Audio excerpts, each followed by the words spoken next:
Assalamualaikum warahmatullahi wabarakatuh. Innal hamdalillah nahmaduhu wa nasta'inuhu wa nastaghfiruh wa na'udzu billahi min syururi anfusina wa min sayyiati a'malina may yahdihillahu fala mudhillalah wa may yudlilhu fala hadiyalah. Asyhadu an la ilaha illallah wahdahu la syarikalah wa asyhadu anna Muhammadan abduhu wa rasuluh la nabiyya wa rasula ba'dah. Ya ayyuhalladzina amanu taqullaha haqqa tuqatih wa la tamutunna illa wa antum muslimun. Shadaqallahul adzim. Yang terhormat Kepala SMP Negeri 4 Cilacap Bapak Sarwadi SPD, Bapak Ibu guru serta staf tata administrasi sekolah serta karyawan SMP Negeri 4 Cilacap yang saya hormati, izinkanlah pada kesempatan pagi hari ini saya menyampaikan nasihat terutama untuk diri saya pribadi dan barangkali bermanfaat untuk Bapak Ibu sekalian. Bapak Ibu sekalian, terkait dengan kehidupan kita, sebagaimana mukadimah tadi di muka disebutkan bahwa ya ayyuhalladzina amanu taqullaha haqqa tuqatih wa la tamutunna illa wa antum muslimun.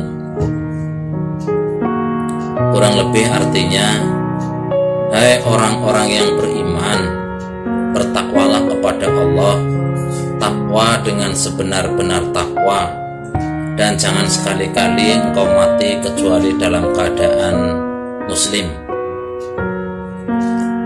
Bapak Ibu sekalian, dari makna tersebut itu jelas perintah Allah yang diwajibkan kepada orang-orang yang beriman untuk senantiasa bertakwa dan meningkatkan ketakwaannya kepada Allah. Yang takwa dalam hal ini adalah bekal kita di kehidupan akhirat kelak. Dalam kehidupan sehari-hari kita sering mendengar istilah takwa. Kurang lebih maknanya menjalankan hal-hal yang diperintahkan oleh Allah dan meninggalkan hal-hal yang dilarang oleh Allah. Perintah dan larangan Allah itu yang tercantum dalam Al-Quran, langsung dalam Al-Quran, ataupun perintah-perintah Allah yang diturunkan melalui Rasulullah Muhammad SAW. Sehingga dalam hal ini kita dalam menjalankan perintah-perintah Allah yang dalam makna sehari-hari ibadah kepada Allah itu insya Allah diterima oleh Allah, diridhoi oleh Allah apabila memenuhi dua syarat, minimal dua syarat.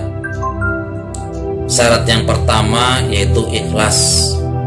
Ikhlas dalam hal ini dimaknai yang kita lakukan, ibadah yang kita lakukan semata-mata ditujukan kepada Allah, semata-mata hanya mengharapkan ridho Allah, tidak berpihak kepada siapapun, tapi semata-mata hanya mengharapkan ridho Allah.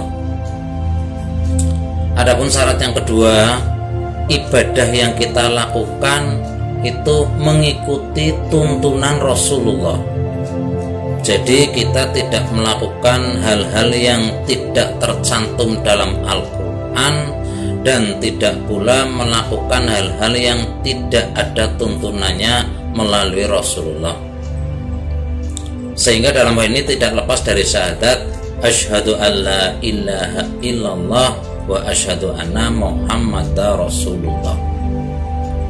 Apabila kita menjalankan itu, insya Allah ibadah kita sebagaimana yang diperintahkan Allah diterima oleh Allah Subhanahu wa Ta'ala dan merupakan bagian dari takwa kita sebagai bekal kita di kehidupan akhirat.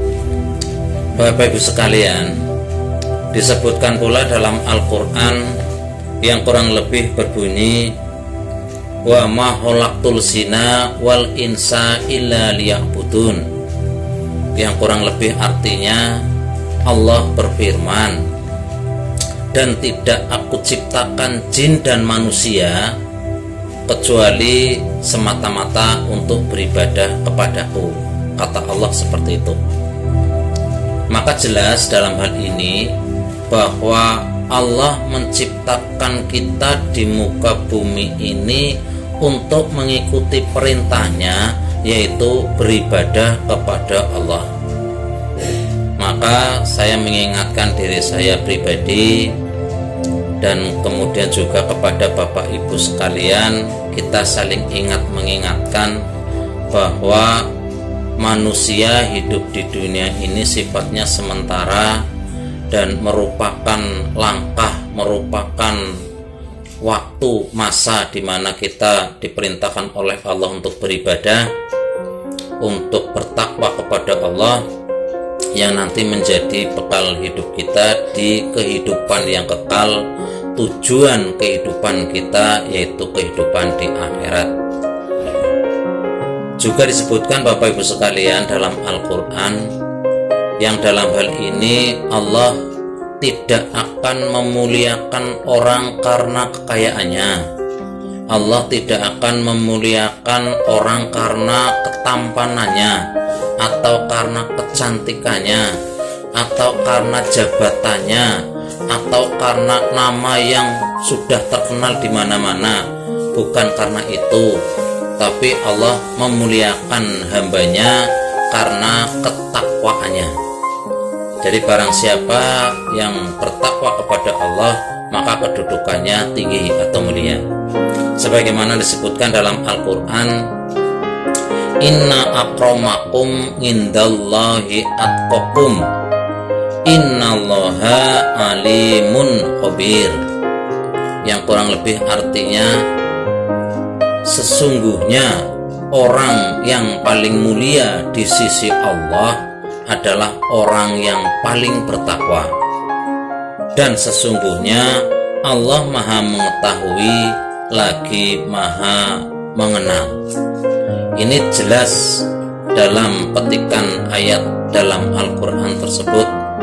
Allah tidak mungkin membohongi kita. Allah akan membuktikan janjinya. Maka marilah kita berusaha untuk senantiasa meningkatkan keimanan kita, meningkatkan ketakwaan kita, semata-mata Allah Subhanahu wa Ta'ala, dengan menjalankan yang diperintahkan oleh Allah dan meninggalkan yang dilarang oleh Allah, serta mengikuti sunnah-sunnah Rasulullah Sallallahu Alaihi Wasallam. Demikian Bapak Ibu sekalian, mohon maaf barangkali ada tutur kata yang tidak berkenan, bukan berarti menggurui, tapi semata-mata hanya saling ingat mengingatkan, karena kehidupan di dunia ini sifatnya sementara, dan Bapak Ibu sekalian juga sudah paham akan hal tersebut. Dan kehidupan yang kekal, kehidupan yang abadi adalah di akhirat kelak. Sekali lagi mohon maaf apabila bermanfaat, silahkan bisa kita terapkan bersama-sama, kita berusaha, dan apabila tidak berkenan, sekali lagi mohon maaf. Billahi taufiq wal hidayah. Wassalamualaikum warahmatullahi wabarakatuh.